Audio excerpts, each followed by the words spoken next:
Hey friends, you're probably wondering, when is the market going to crash? If you are wondering that, you're not alone.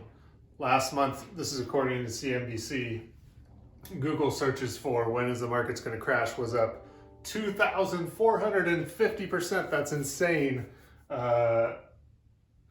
Just curiosity and when the market's going to crash. So I just wanted to do a quick video on kind of some of the discussions I've had about it and kind of go from there. So kind of the way I kind of approach this when people ask me when's the market going to crash is I always ask what makes you think it's going to crash?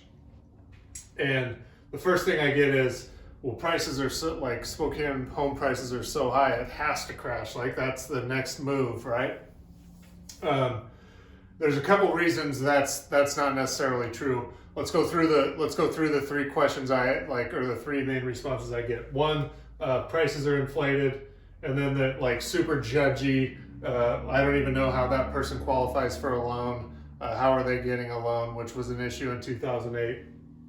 And then I get a lot of like, well, there's all these forbearances out there, and all those are going to turn into foreclosures. So we're going to address those three things, and we're going to talk about that comparison between 2008 and 2021, and why it's not necessarily going to be the same.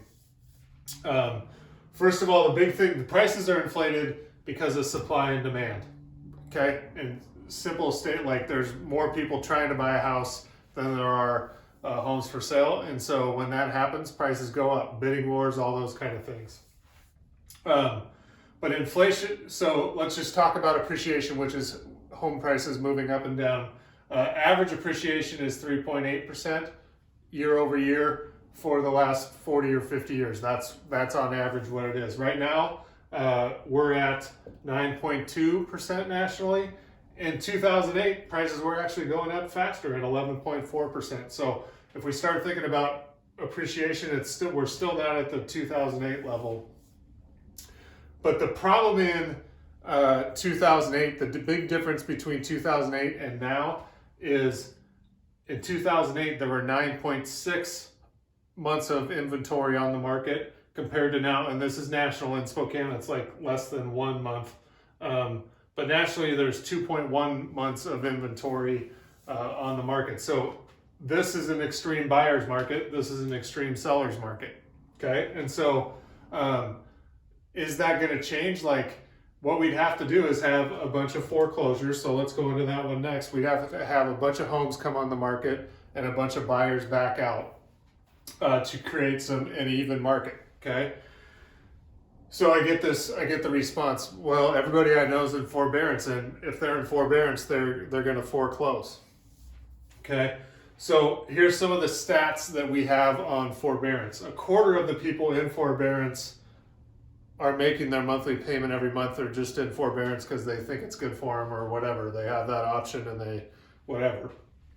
Another quarter of them so far, and forbearance is still going, have either been made current or paid off their home. Either they sold their home, they refinanced, and they did something to get caught up after forbearance.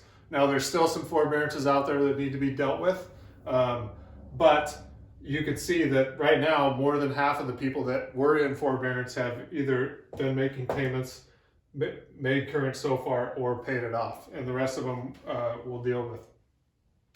The other thing that we have in terms of those like forbearance turning into foreclosures is all those people that are in forbearance with home price appreciation at 11 or 9.2%. They're gaining 10% in equity every year.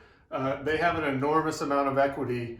And in 2008, it was the opposite. They were doing all these low down, all those kind of loans where there was no equity. It was a lot easier to walk away from a home when you owe more than it's worth. And now that's not the case. Most people have an enormous amount of equity. I think we're at record equity levels. So in terms of the forbearance thing, don't worry about that. Those aren't necessarily going to turn into foreclosures.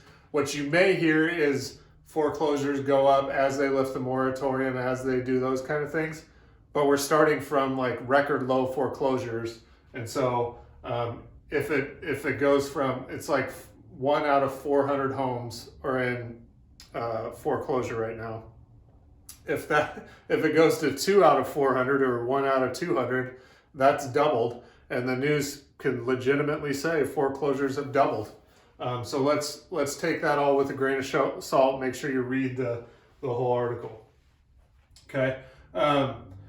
Okay. In terms of supply and demand, a couple other things we are, in my opinion, facing is not my opinion, but facts. The reality is millennials, the vast majority of them are just entering their home buying age. Okay, and so it's a huge generation of a lot of people entering into their first time home buyer phase. And again, back in 2008, at that time, we were the opposite. Like home formations were going down at that time. Now they're going up. And so that's part of the supply and demand issue. Part of the other thing, like I think we're kind of running into in terms of inventory issues is last year 20% of home buyer or homeowners refinanced their mortgage. And if you refinanced like me and my wife did last year because the rates were so low, your next move isn't to sell your home, right? Your next move is to figure out how you can make it work because you're sitting on a credible interest rate. And if you're a Spokane homeowner and you look at all the other homes, you're like, man, these are overpriced. I'm okay with where we're at. So that could be contributing to some of the inventory issues. And then again, let's get into the super judgy stuff. Like, and I get this all the time is like, well, my friend qualified. They don't even like pay their bills. They don't even do this. It's really judgy of you to say that, first of all. So be careful how you kind of judge other people in terms of do they qualify or not. But one of the problems we had in 2008 was lenders just giving away money. You could tell a lender what your income was, make it up, and you didn't have to back it up with paperwork. If you've refinanced, if you've applied for a mortgage, the paperwork part of it is awful. You realize that like there's no way you can lie on a mortgage application and get a loan through because we're going to have to verify it with paperwork. The standards have changed. And it's not the case where like we're just giving money away to anybody who wants it. You have to qualify, okay? And with those changes, I think like if we do want to get judgy and talk about those other folks about maybe they don't qualify or I don't understand that.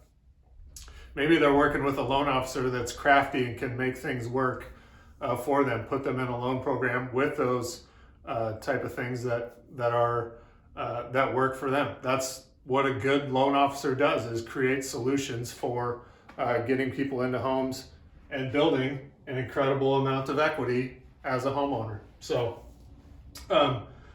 do I think the market's going to crash? No. I think like at the end of the day, like let's say half of the home buyers left the market right now. It seems like I think the average is 8 offers on a house nationally. If half of those people left, we'd still have 4 offers on a home and still competitive. You're still running into like offering over asking. You're still running into having to get rid of stuff in your contingencies, all those kind of things that we've talked about in the last couple of weeks on these videos. So I predict, unless there's something crazy that happens that's out of control, out of everybody's control, I predict that the market's going to be strong for the next couple of years. And all of this is why. And the main reason is supply and demand. What I will say to you is that there are opportunities in the market. If you're a home buyer, there are opportunities if you're patient and stay within your means. And it's a great time to buy if you can stay disciplined. And if you want to stay disciplined or find out how much you qualify for, reach out. I'd love to help you. My name's Tony Byrne with Heritage Home Loans. I hope you have a great day. We'll talk to you soon.